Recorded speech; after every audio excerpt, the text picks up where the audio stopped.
Okay. Yeah. So for the GA project, the focus is more on community analysis versus issue analysis. So yes, this is the intent of the GA master level, and to me, I think it's really yeah. Yeah, so the answer is yes. Can the topic for master level be as the same as can be the same use for advanced level? Yes, but I think something that you may push the boys to actually go deep with, right? Is really that if the boys really have capacity, the same focus, the same topic can actually be branched out to others. For example, if like the topic is education, that what they have studied previously was on education in advanced level. And then in the master level, you may do the same topic as well, which is education, but branched out to something different.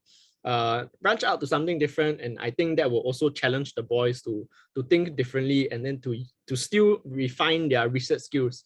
Maybe that they have learned from the first, time around that they have completed the advanced level.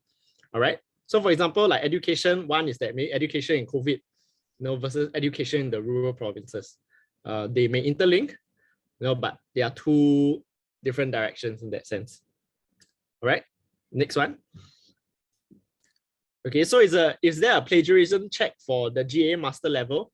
Okay, so for this one, we would really need the officers to just use an online plagiarism check, just monitor the works of the boys. Of course, this is also an integrity level level call for all of us as well, for us to ensure that our boys are doing honest work, and our boys have the integrity to do to craft out with genuine work. All right. Do the boys need to do proper citation? Personally, as a committee, right? To us is that the boys can just state the website link or the title or the book of the author or the book article. But of course, if the boys have capacity, or maybe the officers or the primers are inclined to teach, how to do proper citation. For example, like we do in polytechnic or in our universities. You may do so, and maybe we could recommend an APA format for those of y'all who know. All right. Okay, do boys need to just submit a deck of slides for their research topic to BBHQ, or do they need to video down? No, of course, like what we mentioned previously, we want to keep this presentation mode flexible and also creative at the same time. The boys may submit the product, maybe just a PowerPoint slide, it's fine, not an issue.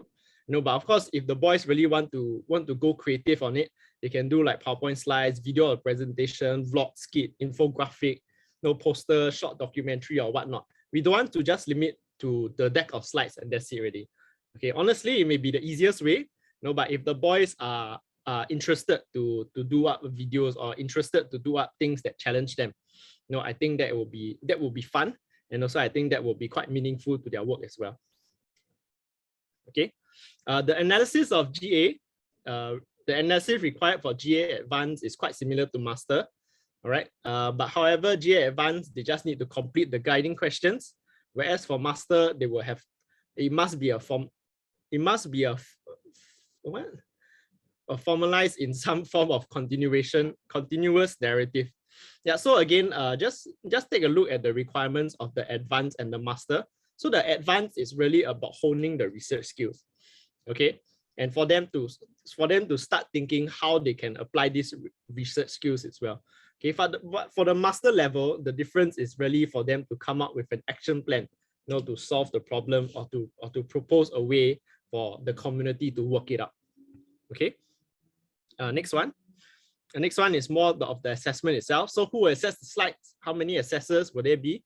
Okay, so the SB.Com members and the BBHQ staff will be assessing the materials. Okay, a panel of assessors will then mark the samples of the projects across all different companies so that we establish a common understanding. Then after, each member will be marked on the rubrics and common understanding that was shown previously. And also, in the case if there are some teams at the borderline score or whatnot, we will definitely come together to have a rigorous discussion to establish what the final score will be, so that we want to ensure a fair playing ground for all companies, for all levels of students. All right, so for this question, since there's a project submission, so will there be a specific submission window? Some of you all asked, if we can submit the project earlier before the deadline, get some feedback from BBHQ, then after that submit again. Yeah, unfortunately, you only submit once. Okay, once you submit, that's it already. Okay, for all the teams itself. Okay, but of course, if for us, for the SP.Com, to support the boys and officers in this new curriculum, right? Okay, while you carry out your lessons, and in the case if you're unclear of any components, okay, you can reach out to us, whether or not at email to BBHQ, or you can email to Felisa as well. Okay, yeah, that will be all. Thank you very much.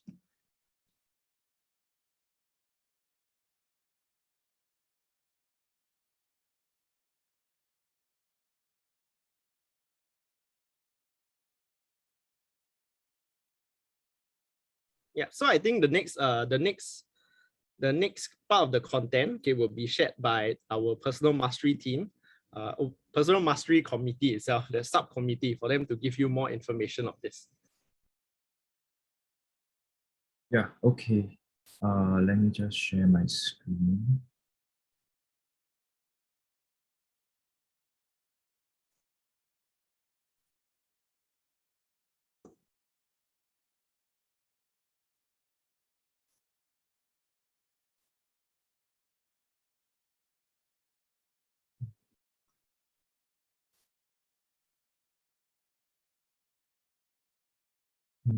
Okay. Okay. Hey, hi everybody. I'm Louis, captain of 99 Company, Canberra Secondary School. So today I will be presenting on personal mastery. Okay, so I think just happened. Sorry, give me 1 second.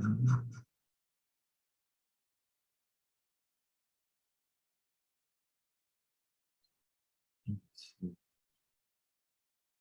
You should be seeing my screen now. Okay, so today I'll be covering the requirement for personal mastery, and then go about sharing with you how to plan your personal mastery as part of your work plan, right, at the company level. And then thirdly, we'll be going through some of the lesson guides that's actually prepared. So if you have actually went through the new curriculum, there are a lot of lesson guides. We'll just go through the structure, how to interpret that, and how to actually apply that when you're running a lesson. The fourth point will actually be sharing with you how to actually conduct drills, for example, because right now, I mean, traditionally when you conduct drills, it was always just maybe taking out the drill manual, right? And I think this time around, when it comes to the drills curriculum, there are some changes in terms of the basic and the advanced level, what needs to be taught. And at the same time, there is this character excellence component. Okay, and then fifth, we'll just share where to get all these resources. Okay, so just a brief recap. Right, just now Felisa actually already mentioned for the new curriculum, there's 4 pillars, right? The personal mastery, community spiritedness, global awareness, and leadership. So these 4 cores are essential to helping the boys grow and helping them to attain the IPA, SPA, and then at the master level, then be the founders. So now I think a lot of people actually miss the one in the middle, which is the infused character excellence. So today I'll be sharing a bit more about this portion, about personal mastery, and also the infused character excellence.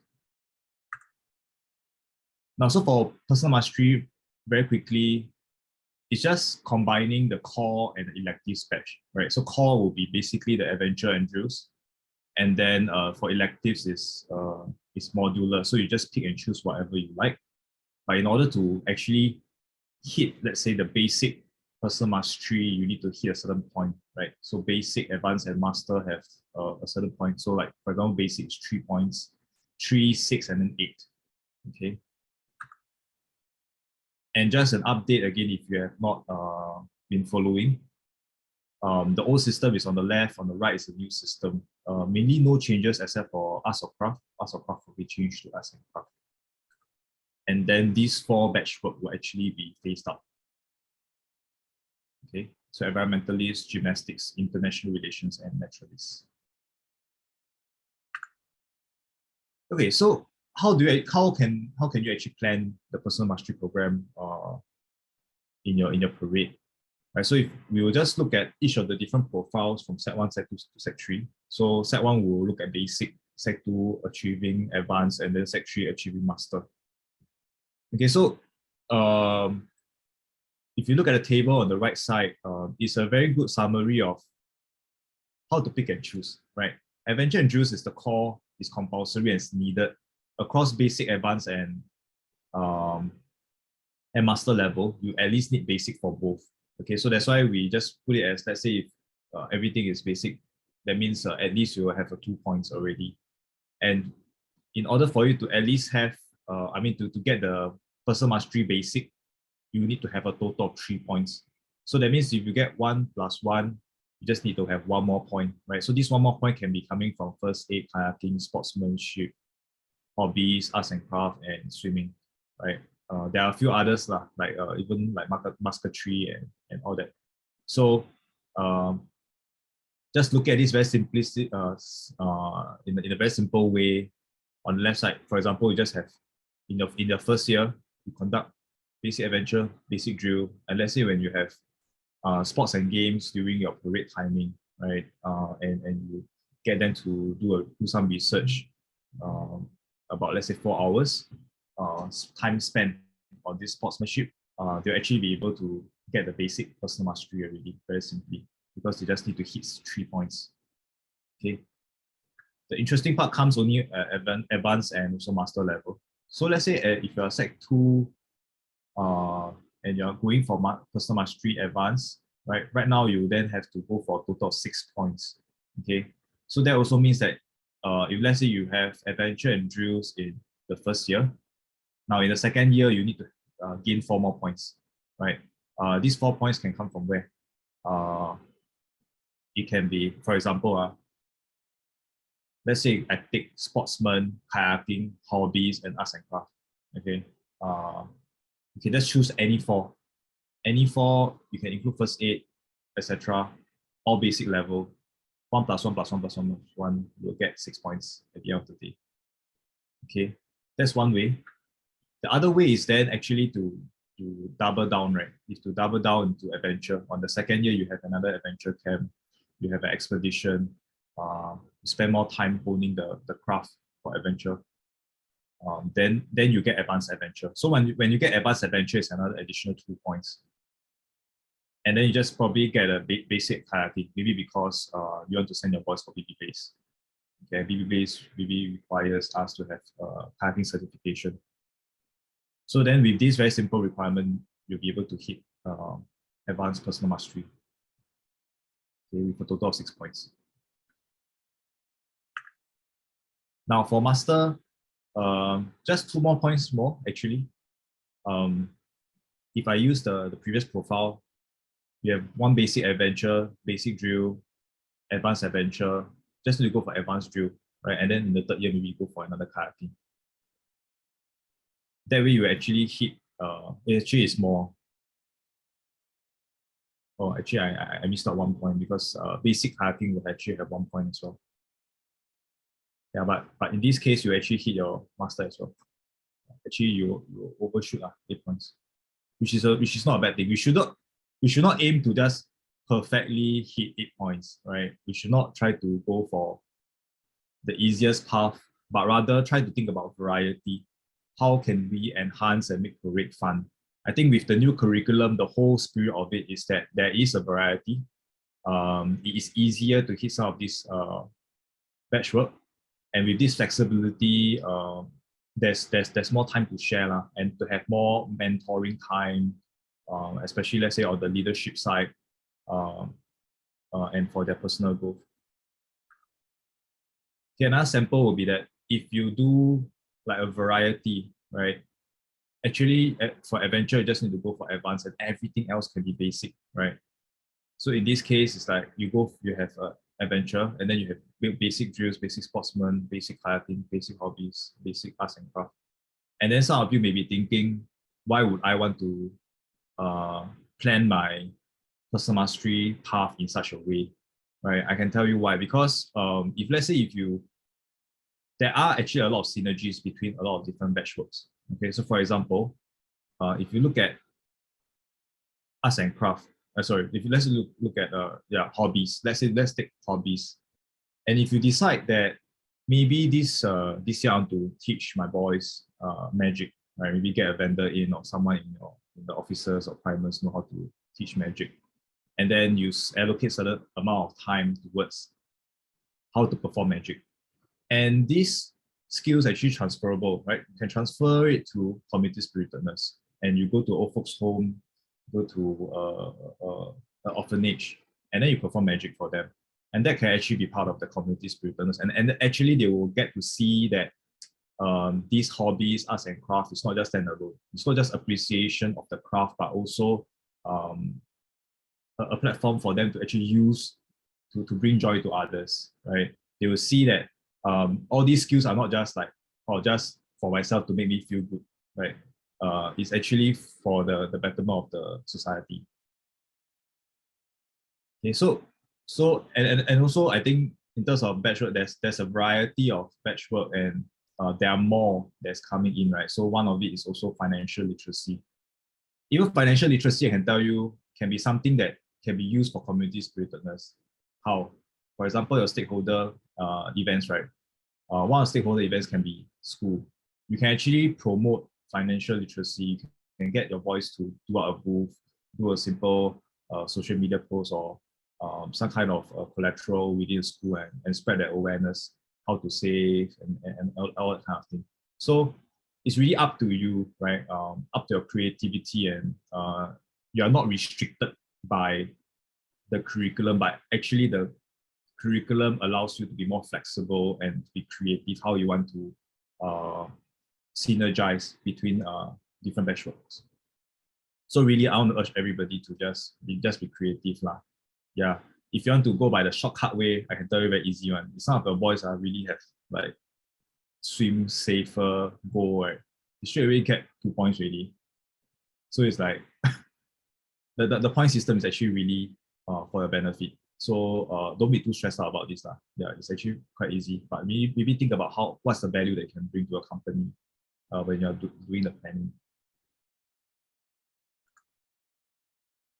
So the next part, I'm just going to share more about the infused character excellence.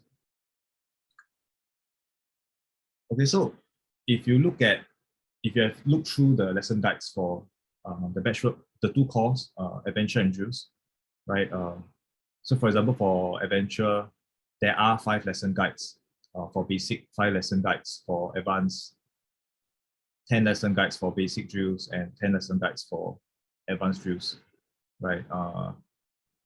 And it would seem that it looks a bit random, right? Some of these character excellence value, like for example, if you go through a basic adventure, right, you go through you'll be teaching faithfulness, integrity, patience, goodness, and resilience, right?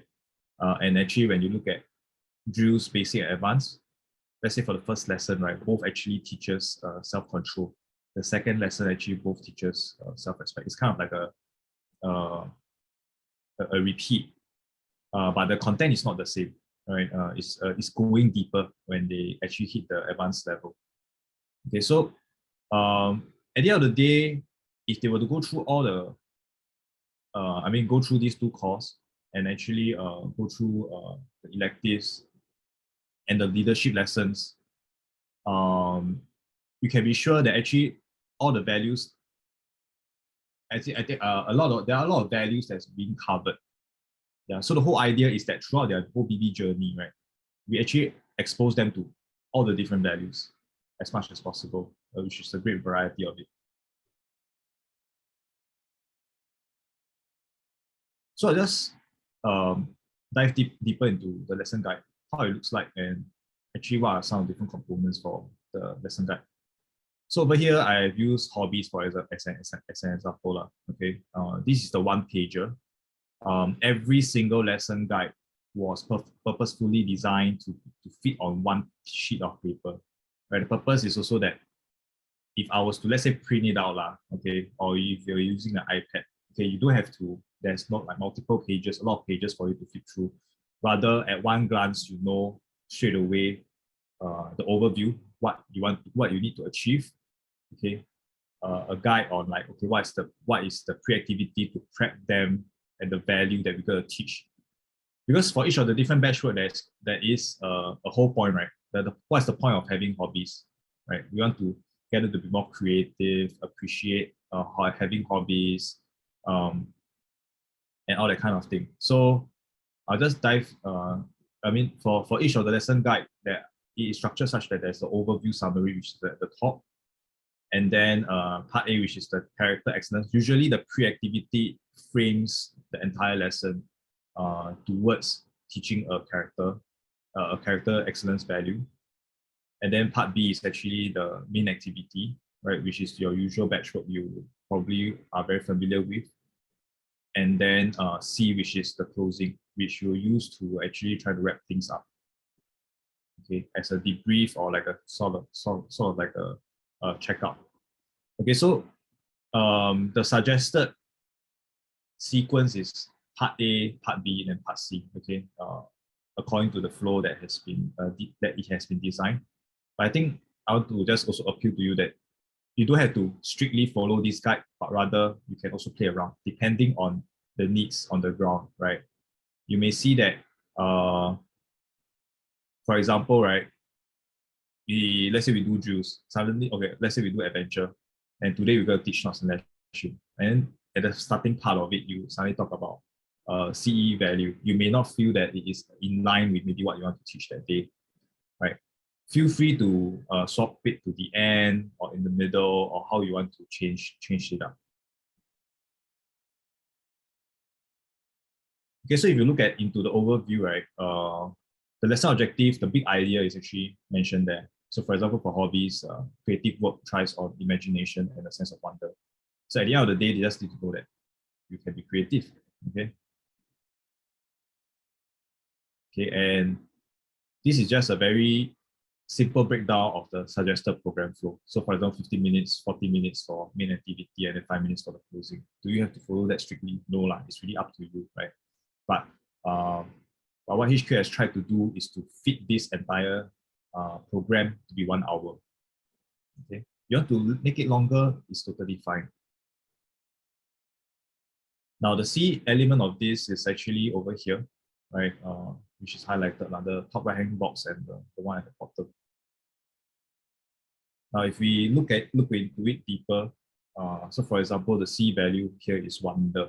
Okay, we talk about wonder, and if you look at the creativity, the second point actually talks about introduce the trope of wonder. Over here, there is the definition, and also talking about what is wonder.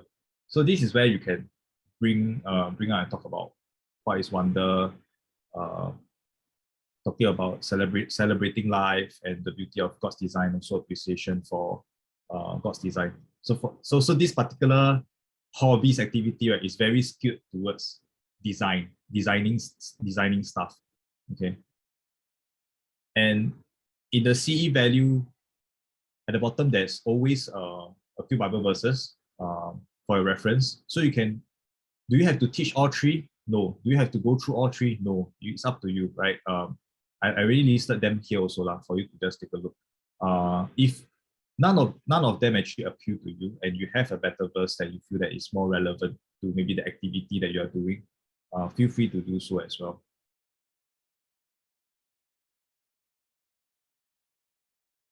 Now for the main activity, just very quickly, so for example, hobbies, right? There are 4 lesson guides that's provided.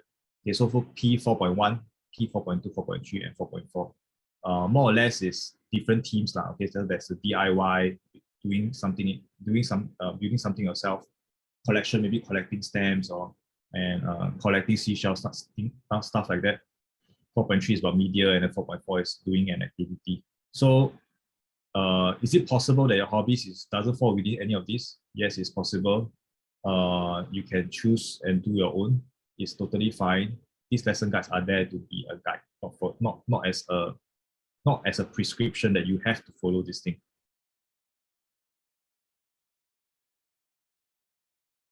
And then now in closing, right, how do you do the closing? So the closing, if you talk about the character excellence really, towards the end, after you've experienced the activity, that's why that's how you actually come back and wrap things up by reflecting again the pointers that has been raised, the value that has been talked about, right? You can be your own personal take also.